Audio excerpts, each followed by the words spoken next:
Well, hello there from Central Virginia. I am back on the porch, and as promised, this week I am doing a whole lot of recipes about preserving some of my harvest. I don't have a lot of time this week because we're getting ready to take a little trip, and Sage is going to be holding down the fort here. But I want to get as many things put up as I possibly can, picking things from the garden and processing them. And one of the things I have are these very large cucumbers. Now, these very large cucumbers are going to become, they would be not great to eat. They'd not be great for pickles, but they're perfect for relish.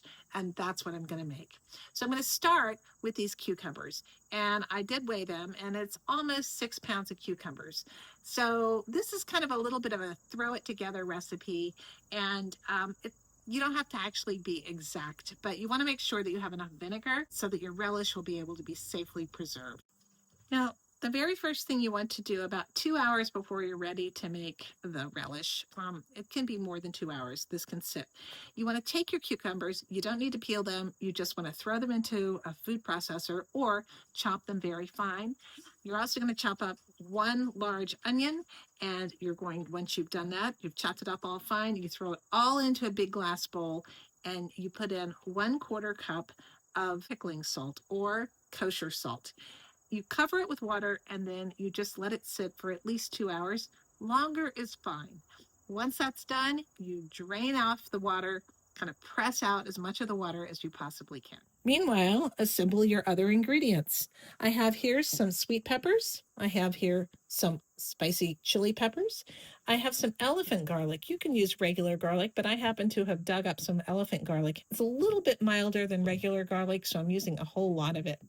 I have an onion, and I have 1 cup of salt, and I'm going to be using white vinegar. It's going to be, ultimately, I'm going to use about 4 to 5 cups of white vinegar. We're also going to need some yellow mustard seeds and some turmeric, and of course, some dill. This is some of my homemade, my harvested dill seeds.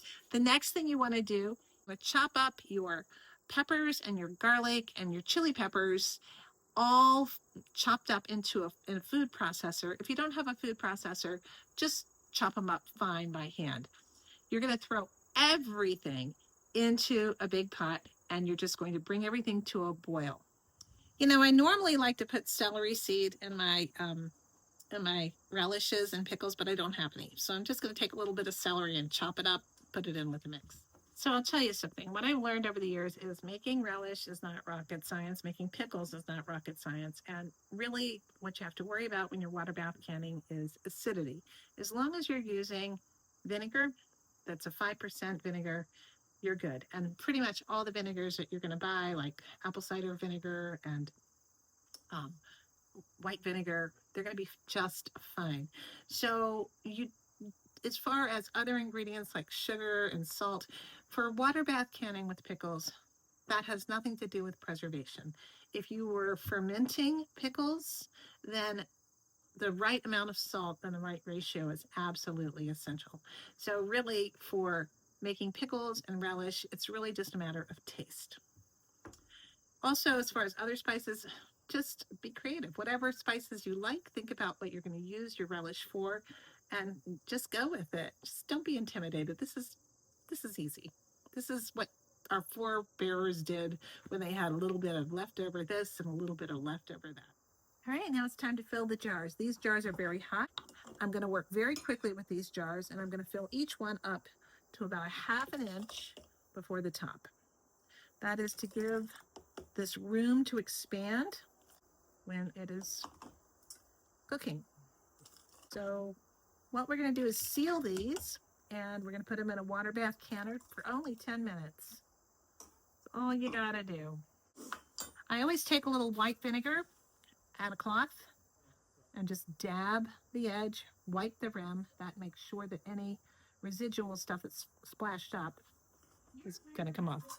Put your lid on. I'm going to put these back into the water bath canner, and ultimately, when they're all in there, bring the canner up to a boil and process for 10 minutes. So thank you so much for watching today. I hope your harvest is going great, and I hope you're great as well. It is always a pleasure at the end of the season and during the season to be putting away things that you can use throughout the whole year. On give as gifts, etc. You need a quick hostess gift. A relish, a special homemade relish, is a very nice thing to have. Thanks so much for watching. Take care.